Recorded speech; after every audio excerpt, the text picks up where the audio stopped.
गांव के बाहर एक सुनसान कच्ची सड़क। शाम का समय, इक्का दुक्का राहगीर ही वहां से गुजर रहे हैं। रमैया अपने पुराने लकड़ी के ठेले के पास अकेला उदास खड़ा है। ठेले पर लिखा है रमैया देसी चिली चिकन। पास ही सुब्बा राव का बड़ा ढाबा है, सुब्बा राव मिलिट्री होटल। रमैया अपने आप से बुदबुदाते हुए चिकन काटते हुए कहता है, इस रास्ते पर लोगों का आना जाना वैसे ही कम है। आज तो एक भी इंसान नहीं आया। माँ की दवाइयों और इस टूटी झोपड़ी की छत के लिए पैसे कहाँ से लाऊंगा भगवान।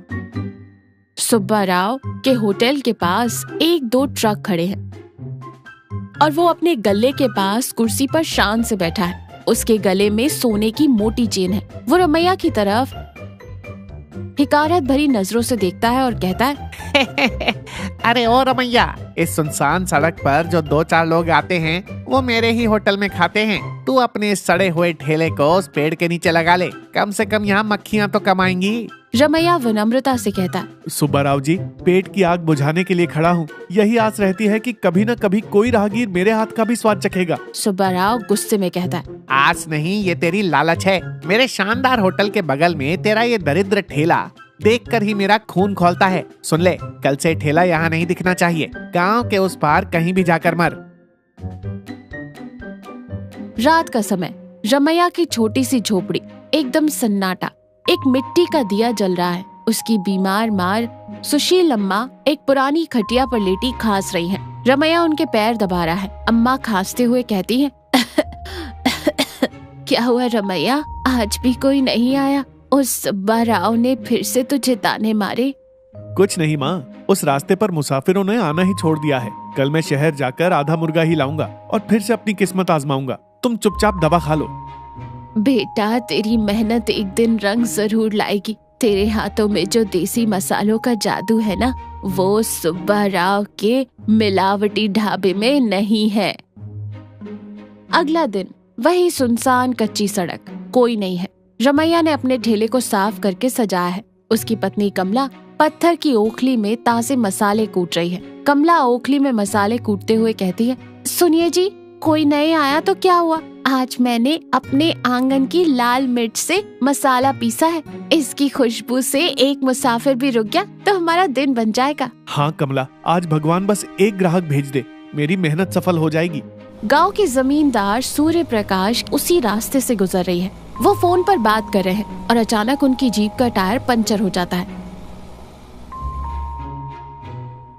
आसपास एकदम सन्नाटा है। ड्राइवर टायर बदलने लगता है। जमींदार सुब्बा राव के होटल की तरफ देखता है, लेकिन वहाँ की गंदगी देखकर मुंह फेर लेता है। तभी उसे रमैया के ठेले से ताजे भुने मसाले और देसी चिकन की महक आती है।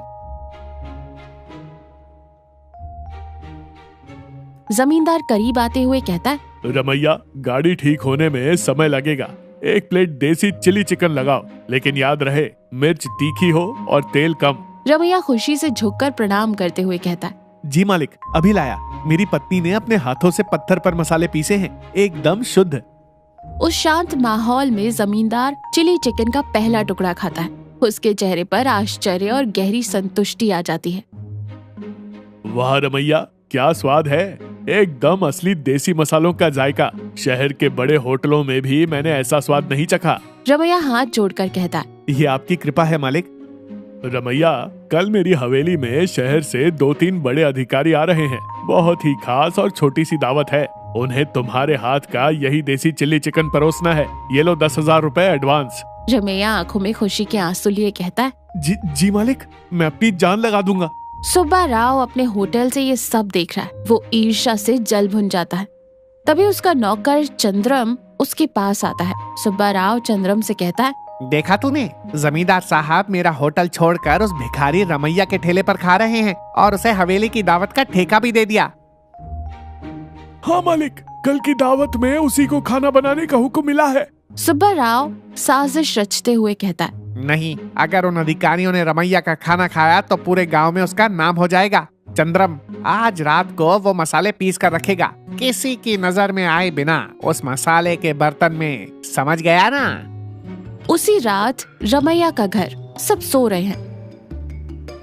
घर के बाहर खाना पकाने के लिए तैयार किए गए मसाले मिट्टी के बर्तन में रखे हैं। चंद्रम अंधेरे में छुपता छुपाता आता है और रमैया के मसालों में कड़वे नीम के बीज का पाउडर और रेत मिला देता है। चंद्रम कुटिल मुस्कान के साथ खुद से कहता है, अब खिलाना कल जमींदार को अपना देसी चिली चिकन। अगली सुबह जमींदार की हवेली। माहौल बहुत शांत और गरिमामय है। रमैया और कमला ने अपना खाना तैयार कर लिया है। शहर से अधिकारी आते ही होंगे।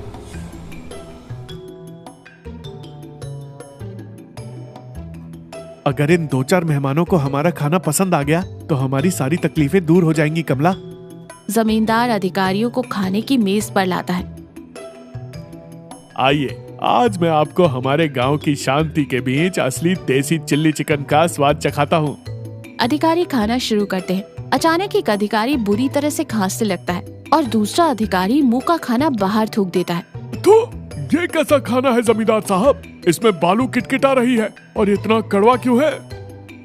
मेरे तो पेट में दर्द शुरू हो गया। इतना घटिया खाना मैंने जीवन में नहीं खाया। जमींदार आग बबूला होते हुए कहता है, रमैया, ये क्या मजाक है? तुमने मेरे खास मेहमानों के सामने मेरी इज्जत मिट्टी में मिला दी। मालिक, मुझे नहीं पता। मैंने अपने हाथों से ताजे मसाले डाले थे। मुझ पर विश्वास कीजिए मालिक। रमैया मसालों का बर्तन खोलता है। उसमें से नीम की गंध आती है और नीचे रेत दिखाई देती है। कमला रोते हुए कहती है, मालिक, हमारे मसालों में किसी ने जानबूझकर बालू और कड़वा पाउडर मिलाया है। खामोश रहो। अब कभी मुझे अपनी शक्ल मत दिखाना। धक्के मारकर बाहर निकालो इन्हें। तभी जमींदार का वफादार पहरेदार वीरैया अंदर आता है। वो चंद्रम का कॉलर पकड़कर उसे घसीटते हुए लाता है।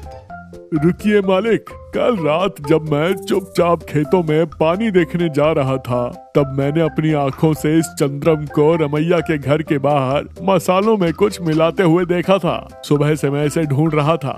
गांव से भागने की कोशिश कर रहा था। जमींदार आश्चर्य और भयंकर गुस्से में कहता है, अरे चंद्रम, तूने एक गरीब के पेट पर लात क्यों मारी? सच उगल।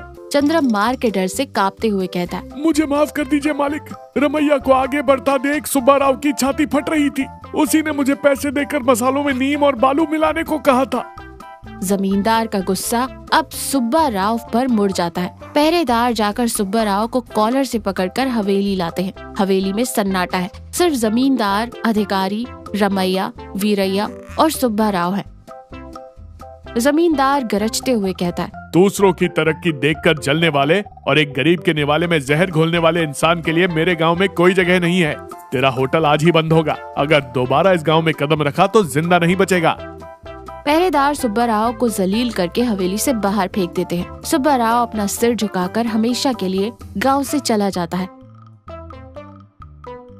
रमैया, मुझे माफ कर दो। मैंने बिना सोचे समझे तुम्हें बुरा भला कहा। मेरे मेहमानों को भी सच्चाई समझ आ गई है।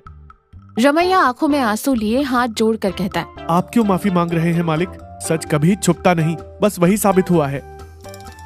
तुम्हारी मेहनत और ईमानदारी बेकार नहीं जाएगी रमैया। गांव के बीचों बीच जो मेरी पुरानी इमारत खाली पड़ी है, वो मैं तुम्हें देता हूँ। वहाँ शांति से अपनी दुकान चलाओ। कुछ महीनों बाद गांव के बीच एक बहुत ही शांत और सुंदर छोटी सी दुकान। उस पर बोर्ड लगा है, रमैया देसी चिली चिकन। वहाँ कोई भीड़ भाड़ नहीं है। बस 2-4 ग्राहक बहुत ही शांति और सुकून से बैठकर खा रहे हैं। रमैया, कमला और उसकी माँ सुशीलम्मा बहुत खुश और संतुष्ट है। देखा बेटा, मैंने कहा था ना, ईमानदारी से किया गया काम हमेशा फल देता है। 100 लोग ना आए, लेकिन जो 4 लोग आए वो सुकून से खाकर जाएं।